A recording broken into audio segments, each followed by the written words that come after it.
All right, let's talk about the money decision that's probably keeping you up at night. You've got a mortgage hanging over your head and some extra cash each month. Maybe it's $500, maybe it's $2,000, and you're staring at two completely opposite choices that will literally shape your entire financial future. Should you aggressively pay down that mortgage and own your home free and clear as fast as possible? Or should you make minimum payments and invest that extra money for potentially massive long-term returns? Here's why this decision is so critical. Pick the right strategy for your situation and you could retire years earlier with hundreds of thousands more in the bank. Pick wrong and you'll spend the next 20 years making the mathematically inferior choice while watching that opportunity cost compound against you. And the worst part? Most people are making this decision based on what their parents told them or what some guru screamed at them on the radio, not based on actual math and their specific situation. I'm going to break this down in a way that actually makes sense for real people, not just theoretical spreadsheet scenarios. We're going to look at the pure mathematics, yes, but also the psychology, the risk factors, and the personal circumstances that should drive your decision. Because here's what nobody else is telling you. The right answer depends entirely on your specific situation, your interest rate, your risk tolerance, your discipline, and your timeline. There is no universal right answer, and anyone telling you otherwise is either oversimplifying or trying to sell you their one-size-fits-all philosophy. By the end of this, you'll know exactly what you should do with your mortgage based on your unique circumstances, and you'll understand why. Let's get into it. First, let's talk about what most people have been conditioned to believe. Debt is bad. Mortgages are debt. Therefore, you should eliminate your mortgage as fast as humanly possible. Pay it off aggressively, become debt-free, own your home outright, sleep better at night. This is the Dave Ramsey philosophy that millions of people follow religiously. And you know what? For many people, it's actually terrible advice that costs them enormous amounts of money over their lifetime. But for other people, it's exactly the right move. The difference is understanding which category you fall into and why. The emotional appeal of being debt-free is incredibly powerful. There's something almost magical about the idea of owning your home completely, making that final payment and never owing anyone anything on your house again. I absolutely understand that appeal. It's a psychological win that feels incredible. But we need to separate feelings from mathematics because your retirement account doesn't care about your feelings. It cares about returns and compound growth over time. Let me show you the mathematical reality that makes this decision so important. Let's say you've got a $300,000 mortgage at 6% interest with 25 years remaining. Your required monthly payment is about $1,900, but you've got an extra $1,000 each month that you could either throw at the mortgage or invest in index funds. What happens in each scenario? If you take that extra $1,000 and apply it to your mortgage principal every single month, you'll pay off your entire mortgage in roughly 13 years instead of 25. You'll save approximately $120,000 in interest payments over the life of the loan. That sounds absolutely incredible, right? You just saved $120 grand by being aggressive with your mortgage. Your parents would be proud. Dave Ramsey would give you a high five. You'd own your home in 13 years. But wait, let's look at the alternative scenario before you make a decision. If instead you invest that extra $1,000 monthly into a boring S&P 500 index fund that averages 10% annual returns, which is actually conservative based on the market's historical average, here's what happens. After 13 years, when you would have paid off your mortgage in the other scenario, you'd have approximately $310,000 in your investment account. After the full 25 years, you'd have about $1.4 million invested. Now, I can already hear the objection forming in your mind, but I'm paying all that interest on the mortgage the whole time. Yes, you absolutely are. Over 25 years, you'll pay roughly $270,000 in total interest on that mortgage, but you built $1.4 million in investments. Even after accounting for every dollar of interest you paid, you're ahead by over $1 million compared to the person who paid off their mortgage early. Let that sink in for a moment. $1 million difference in your net worth from making the mathematically optimal choice versus the emotionally satisfying choice. But before you close this video and immediately start dumping everything into index funds while making minimum mortgage payments, we need to talk about the absolutely critical assumptions and factors that determine whether the strategy actually works for you.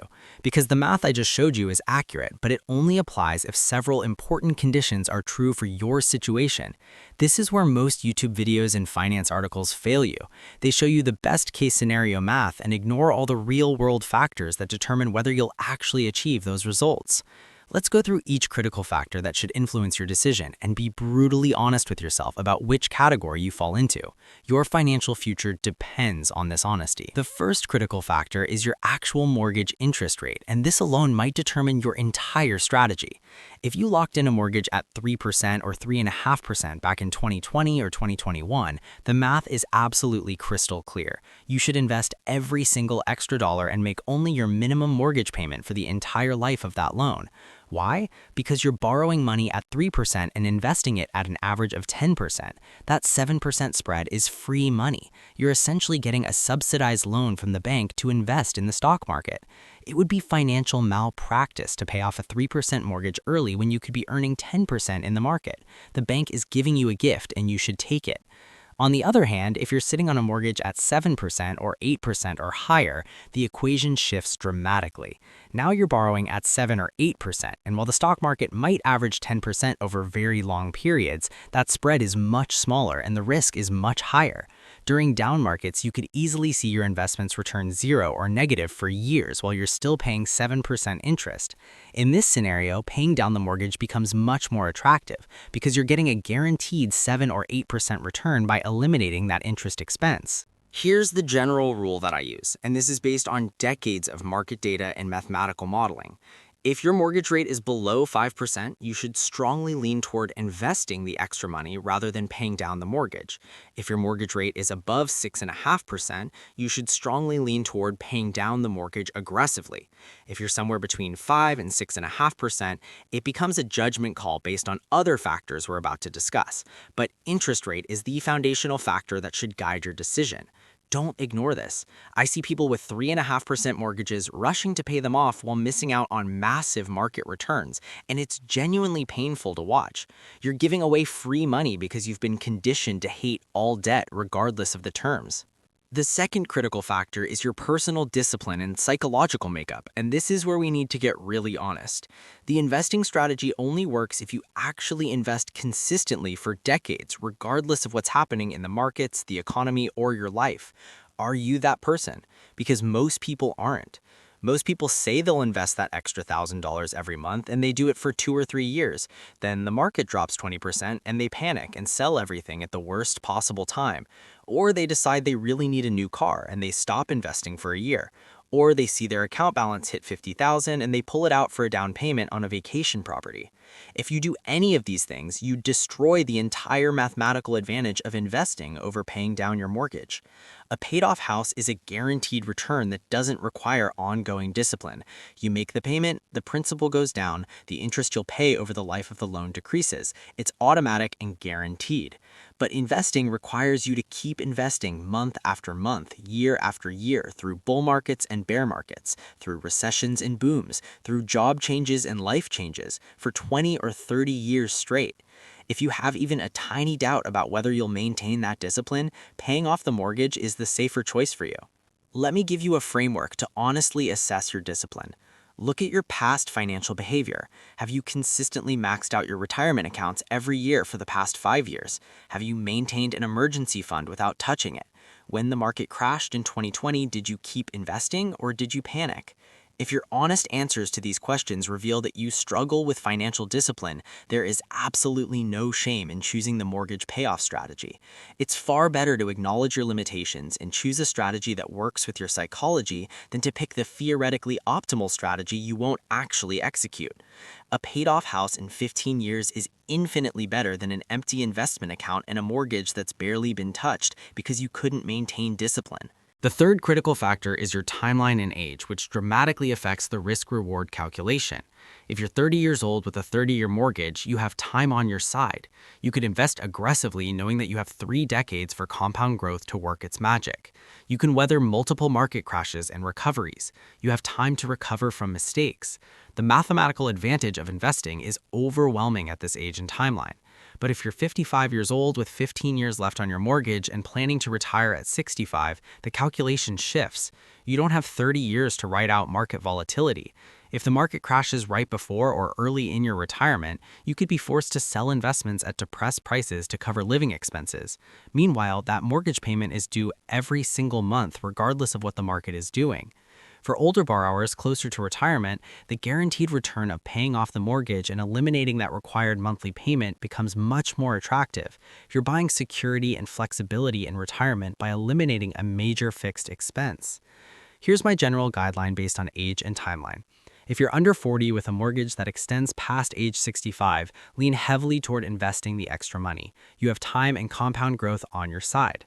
If you're over 55 with plans to retire in the next 10 to 15 years, lean toward paying off the mortgage to eliminate that payment before retirement.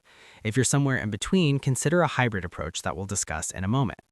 Your timeline matters enormously because it affects both how much time you have to benefit from investment returns and how much risk you can tolerate in your portfolio. The fourth critical factor is your overall financial picture and whether you've covered your bases. This is huge and often overlooked. Are you already maxing out your retirement accounts? Do you have a fully funded emergency fund? Is your high-interest debt eliminated? If the answer to any of these questions is no, then the mortgage versus investing debate is premature. You shouldn't be doing either until you've handled these foundational issues. Here's the priority order that makes mathematical sense. First, contribute enough to your 401k to get the full employer match. That's literally free money with an immediate 100% return. Nothing beats that. Second, pay off any debt that's higher than your mortgage rate. Credit cards, personal loans, car loans, all of these typically have rates higher than mortgages and should be eliminated first. Third, build a 3 to 6 month emergency fund and a high-yield savings account. This prevents you from being forced to sell investments or miss mortgage payments during emergencies. Fourth, max out tax-advantaged retirement accounts like 401ks and IRS. The tax benefits of these accounts are too valuable to pass up. Only after you've done all of these things should you even be considering whether to pay extra on your mortgage or invest in taxable accounts. If you're not maxing your 401k and you're debating paying extra on a 5% mortgage, you're making a huge mistake. The tax-advantaged growth in a 401k is worth more than paying down a low-rate mortgage. If you don't have an emergency fund and you're throwing extra at your mortgage, you're setting yourself up for disaster. The first time you face an emergency, you'll be forced to take on high-interest debt or tap into investments at the worst possible time because you have no cash reserves. Handle the foundation first, then optimize between mortgage payoff and taxable investing. This might sound obvious, but I see people making these mistakes constantly because they're so focused on being debt-free that they ignore more important financial priorities. The fifth critical factor is understanding the tax implications that everyone seems to forget about. When you pay down your mortgage, you're using after-tax dollars to save on interest payments that might be tax-deductible. When you invest in taxable accounts, your investment gains will eventually be taxed, but likely at favorable long-term capital gains rates. The tax situation is complex and individual, but here's what you need to understand. The mortgage interest deduction is far less valuable than it used to be since the Tax Cuts and Jobs Act increased the standard deduction. Most people don't even itemize anymore, which means they get zero tax benefit from their mortgage interest. If you're not itemizing, there's no tax advantage to keeping your mortgage, which slightly shifts the math toward paying it off. On the investing side, long-term capital gains are taxed at 0, 15, or 20% depending on your income, which is usually much lower than ordinary income tax rates. Plus, you control when you realize those gains, giving you flexibility to manage your tax burden. The optimal strategy from a pure tax perspective if you're in a high tax bracket is often to max out all tax-advantaged accounts first, then decide between mortgage payoff and taxable investing. The tax-free growth in Roth IRAs and tax-deferred growth in traditional 401ks is so valuable that it should take priority. But once those are maxed, the tax situation between paying off a mortgage versus investing in taxable accounts is relatively neutral for most people. Don't let taxes be the primary driver of this decision unless you're in an unusual tax situation. The bigger factors are interest rate, discipline, timeline, and risk tolerance.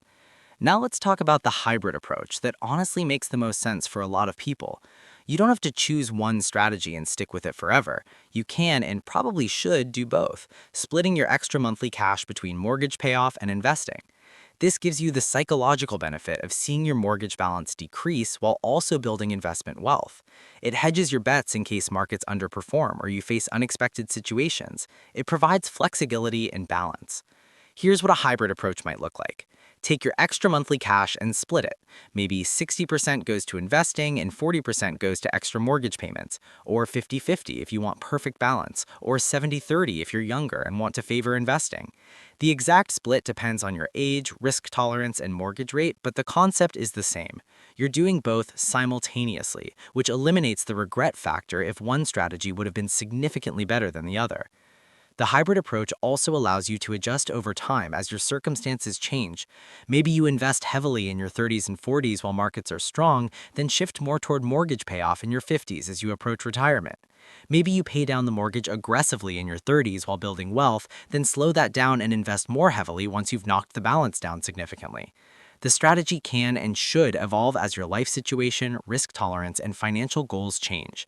This isn't a one-time decision you make and stick with for 30 years. It's an ongoing optimization based on changing circumstances. Let me give you my personal recommendation framework based on everything we've discussed. If you have a mortgage under 4%, are under 45 years old, have maxed retirement accounts, have an emergency fund, have no high-interest debt, and have strong financial discipline, you should invest virtually all your extra money and make minimum mortgage payments. The math is overwhelmingly in favor of investing in this scenario. If you have a mortgage over 7%, are over 55 years old, struggle with investment discipline, or want the security of a paid-off house in retirement, you should aggressively pay down your mortgage. The guaranteed return and psychological benefit outweigh the potential higher returns from investing.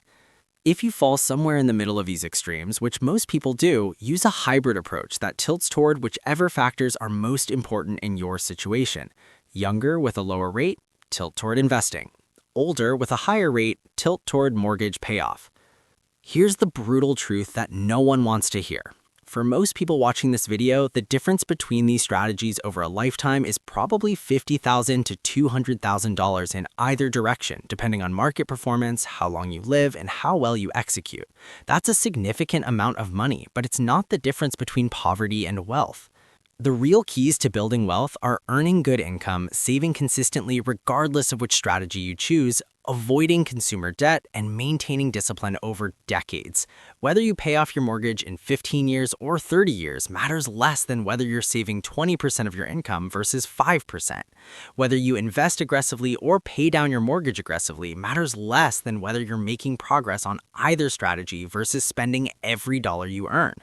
So here's my final advice. Look at your specific numbers, your mortgage rate, your age, your timeline, your risk tolerance, and your discipline. Be honest with yourself. Then choose the strategy that makes mathematical sense for your situation while also allowing you to sleep at night. If paying off your mortgage early gives you peace of mind and you lose sleep worrying about market volatility, pay off the mortgage, even if it's not the mathematically optimal choice. The psychological benefit has real value. If you're comfortable with market risk and your numbers favor investing, invest aggressively and don't let outdated debt phobia cost you hundreds of thousands in compound growth. And if you're not sure, use the hybrid approach and do both. You can't go catastrophically wrong by splitting the difference. The worst possible choice is doing nothing because you're paralyzed by the decision. Whether you pay extra on your mortgage or invest that money, either choice is infinitely better than spending it on consumption or letting it sit in a checking account earning nothing. Make a decision based on your situation, execute consistently, and adjust as your circumstances change. That's how you win with money, regardless of which specific strategy you choose. Now go look at your mortgage rate, your age, and your financial discipline and make the choice that's right for you. Your future self will thank you for taking this decision seriously instead of just following whatever guru screamed the loudest about their one-size-fits-all approach.